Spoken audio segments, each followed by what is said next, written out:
대전평화교회와 한신교회 교우들을 위한 새벽 말씀 나눔입니다. 오늘은 2023년 7월 12일 수요일입니다. 오늘 하루 하나님이 주시는 놀라운 은혜와 은총이 말씀을 들으시는 여러분 모두와 함께 하시기를 주님의 이름으로 축원드립니다. 오늘 우리가 함께 나눌 말씀은 마가복음 8장 1절로부터 10절까지 말씀입니다. 마가복음 8장 1절로부터 10절입니다. 그 무렵에 또 큰 무리가 있어 먹을 것이 없는지라 예수께서 제자들을 불러 이르시되 내가 무리를 불쌍히 여기노라. 그들이 나와 함께 있는지 이미 사흘이 지났으나 먹을 것이 없도다. 내가 만일 그들을 굶겨 집으로 보내면 길에서 기진하리라. 그 중에는 멀리서 온 사람도 있느니라. 제자들이 대답하되 이 광야 어디서 떡을 얻어서 이 사람들로 배부르게 할 수 있으리까? 예수께서 물으시되 너희에게 떡 몇 개나 있느냐? 이르시되 7이로소이다 하거늘 예수께서 무리를 명하여 땅에 앉게 하시고 떡 7개를 가지사 축사하시고 떼어 제자들에게 주어 나누어 주게 하시니 제자들이 무리에게 나누어 주더라. 또 작은 생선 2마리가 있는지라 이에 축복하시고 명하사 이것도 나누어 주게 하시니 배불리 먹고 남은 조각 7광주리를 거두었으며 사람은 4,000명이었더라. 예수께서 그들을 흩어 보내시고 곧 제자들과 함께 배에 오르사 달마누다 지방으로 가시니라. 아멘. 마가복음 8장 1절로부터 10절까지 말씀입니다. 개역개정 성경의 말씀으로 읽어드렸습니다. 오늘 본문은 칠병이어에 관한 말씀입니다. 그런데 여러분, 우리는 이미 지난주에 마가복음 6장 30절을 통해서 예수님께서 5개의 떡과 물고기 2마리로 5,000명을 먹이신 오병이어의 기적을 나누었습니다. 그러면 오병이어의 기적 말씀을 보고 난 다음에 칠병이어의 기적을 보았을 때 여러분은 어떤 느낌이 드십니까? 예수님께서 병든 사람을 고치시고 또 다른 병든 사람을 고치신 것처럼 그저 한 무리의 굶주린 무리를 먹이시고 또 다른 무리들을 먹이셨다고 생각하진 않으십니까? 그런데 오늘 본문 칠병이어의 기적은 오병이어와 차별되는 독특한 다른 점들이 많이 있습니다. 그래서 이 오병이어의 말씀과 칠병이어의 말씀, 또 오병이어의 기적과 칠병이어의 기적을 비교해보면 나름 풍요로운 은혜의 묵상을 할 수 있게도 됩니다. 첫 번째, 우리가 살펴볼 것은 예수님께서 기적을 행하신 대상이 누구신가라는 점입니다. 오병이어에서의 기적의 대상은 유대인들이었습니다. 반면 오늘 본문의 칠병이어의 대상은 이방인입니다. 오병이어의 기적에서 먹고 남은 것을 12바구니에 담았다라고 기록되어 있는데 오늘 본문 8절에 보시면 칠병이어의 기적 이후에 남은 것은 7광주리에 남아있다라고 기록되어 있습니다. 당시 바구니는 유대인들이 주요로 사용하는 것이었고 광주리는 비유대인인 이방인들이 주로 사용하는 도구였다고 합니다. 다시 말해 이 칠병이어의 기적을 통해서 자신이 유대인인 메시아일 뿐만이 아니라 지금 함께 있는 이 이방인들의 메시아이기도 하다는 사실을 주님은 드러내 보이고 계시다는 겁니다. 두 번째, 오병이어 기적에서는 떡과 물고기를 나누어 주는 데 있어서 제자들의 역할이 매우 두드러졌습니다. 너희에게 무엇이 있느냐? 그리고 제자로 하여금 사역에 동참시키시고 제자들이 하나님의 역사를 목격하는 증인이 되게 하셨습니다. 그런데 오늘 본문에서 제자들의 태도는 조금 이상합니다. 하나님께서 베푸셨던 광야에서 오병이어의 기적을 보았음에도 불구하고 오늘 제자들은 무리를 먹이시려는 주님의 말씀에 4절, 제자들이 대답하되 이 광야에서 어디서 떡을 얻어 이 사람들로 배부르게 할 수 있으리까? 라고 묻고 있다는 점입니다.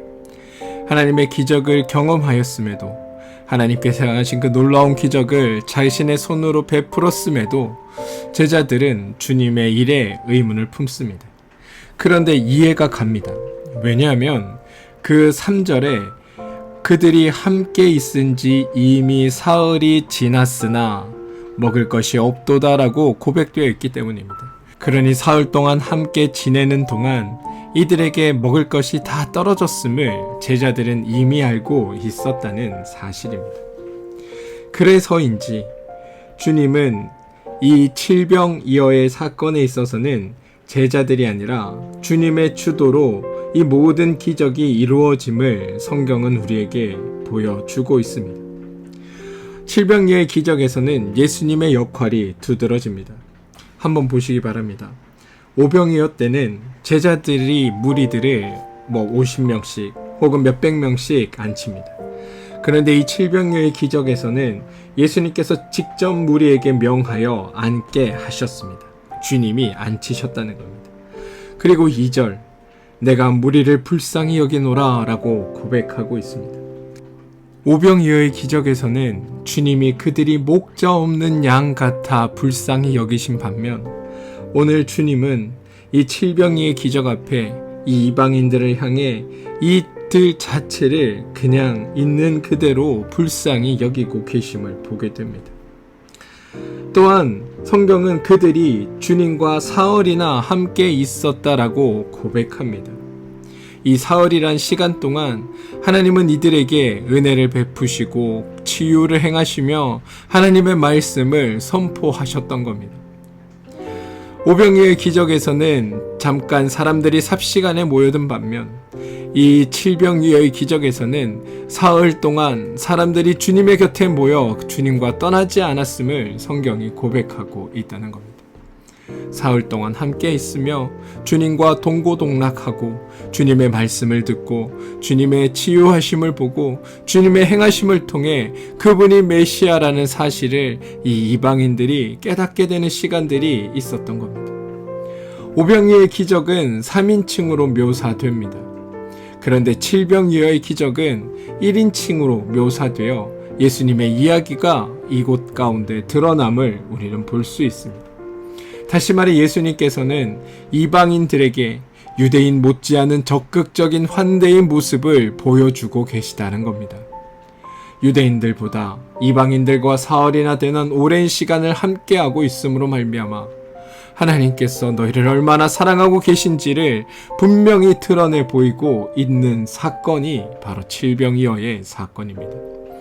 유대인들에게는 제자들을 시켜서 행하셨지만 이방인들에게는 예수님이 직접 나서서 환대하셨습니다.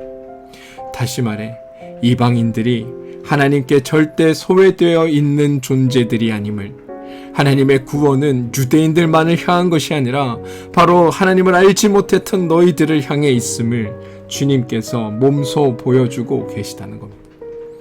세 번째로는 오병이어 때는 5개의 떡과 물고기 2마리를 가지고 하늘을 우러러 축사하고 감사하신 반면 칠병이어 때는 7개의 떡을 가지고 먼저 축사하십니다.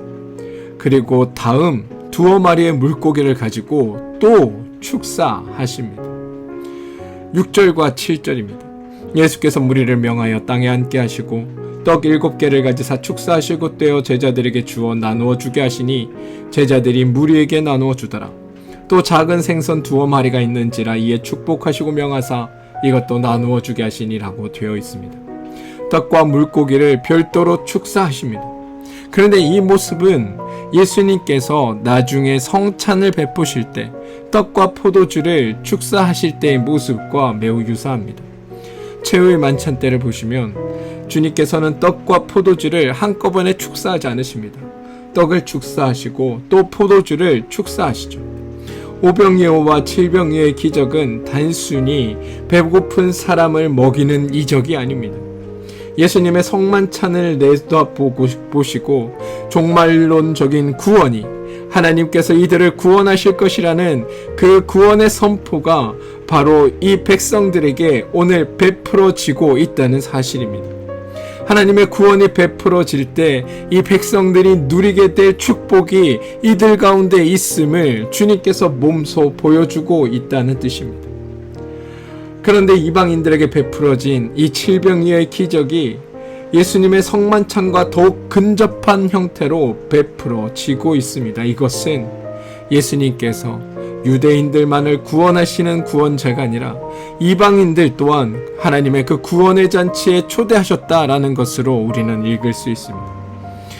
우리는 여기서 어제 보았던 엊그저께 보았던 수로보닉의 여인과 어제 보았던 데가볼리 지역의 귀가 먹고 말할 수 없었던 사람, 그리고 오늘 이 베풀어 주신 은혜를 한꺼번에 생각하여 볼 수 있게 됩니다.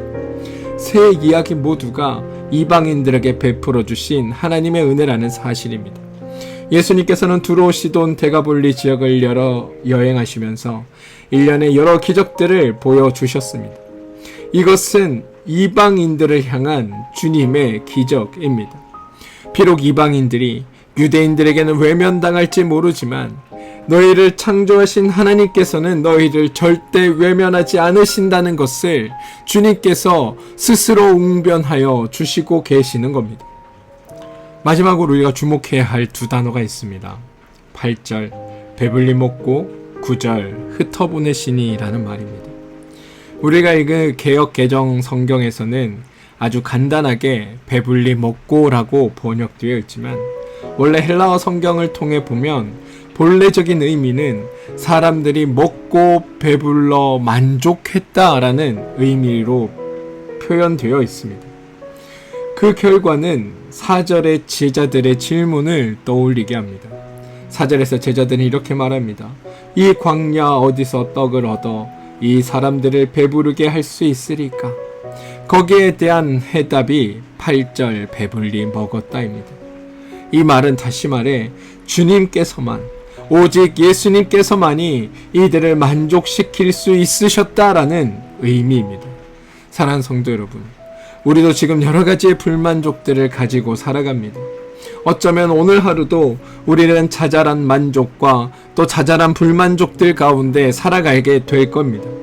그런데 여러분, 그 많은 것들을 통해 우리가 깨달아야 할 것이 있습니다.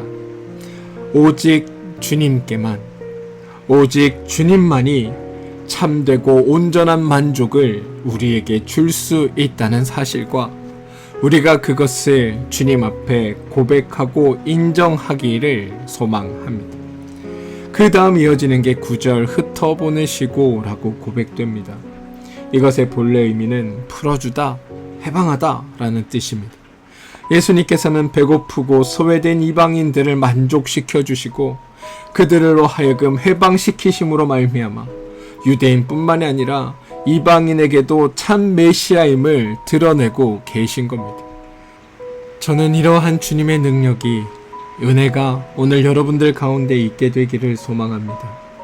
우리를 만족시켜 주시는 하나님, 그리고 우리를 해방시켜 주시는 하나님, 그 하나님이 여러분의 삶에서 고백되어지기를 소망합니다. 혹시 여러분 가정에 믿지 않는 가족들이 있으십니까? 믿지 않는 가족들을 위해 여러분들 기도하고 계십니까? 예수님께서 믿지 않는 나의 남편, 아직도 예수님을 구주로 영접하지 않는 나의 아내, 그리고 자녀들의 메시아로 오셨음을 여러분 신뢰하시기를 바랍니다. 그리고 예수님께서 기적을 일으키시고 축복하시고 감사 기도를 하신 것처럼 이 믿지 않는 가족들을 위해 기도하시고 그들을 위해 축복하시길 바랍니다. 그리고 감사합시다. 그렇게 축복하고 감사하면서 하나님께서 그들 가운데 구주가 되어 주시기를 기다립시다. 예수님께서 우리 가정에 믿지 않는 가족과 친지들의 메시아로 오셨고 앞으로 구원자로 나타나실 것을 신뢰하며 하나님의 일하심을 기대하는 여러분들 되시기를 소망합니다. 왜냐하면 주님은 하나님을 믿지 않는 자들에게까지도 메시아로 이 땅 가운데 오셨기 때문입니다. 사랑하는 성도 여러분, 주님은 우리를 만족시키십니다. 오직 주님만이 우리를 만족하게 하시며 우리를 해방해 주십니다. 외면당하고 소외당하고 아무도 알아주지 않는 듯한 나의 삶에 찾아오셔서 내가 너의 구원자가 되어주겠다, 내가 너의 삶의 주인이 되어주겠다 말씀하시고 굶주린 나를 배불리 먹이시고 나를 만족하게 하시며 나를 구원해 주시는 분이 우리의 하나님이심을 믿으시기 바랍니다. 이런 하나님을 우리가 어찌 믿지 않을 수 있으며 이런 하나님을 어찌 우리가 신뢰하지 않을 수 있겠습니까? 우리를 향해 선하신 뜻을 품으신 하나님을 믿으시고 그 하나님을 신뢰함으로 말미암아 오늘 하루 여러분의 삶의 구원자 되신 주님의 은혜가 여러분의 삶에 충만하시길, 또한 여러분을 통하여 하나님을 알지 못하는 우리 가족들이 그 충만하신 하나님의 은혜를 경험하며 주님 앞으로 나오게 되길 주님의 이름으로 축원드립니다. 우리 함께 기도하겠습니다. 하나님, 우리에게 하나님이 계시고 주님뿐이라는 것을 우리가 알아가는데 너무 오랜 시간이 걸리지 않기를 원합니다. 사람이 의지가 되는 것은 한계가 있고 상황 또한 우리에게 의지가 되지 않습니다. 그리고 주님은 우리가 오직 예수님뿐이라는 고백으로 우리를 이끌어 가십니다. 오직 주님뿐이다 라는 그 결론에 다다르는데 우리의 시간들이 쓰여지게 하여 주시옵소서. 주님 한 분만으로 만족할 수 있는 우리가 되게 도와주시옵소서. 또한 지난 날들을 돌아볼 때 역시 주님밖에 없음을 다시 한번 고백합니다.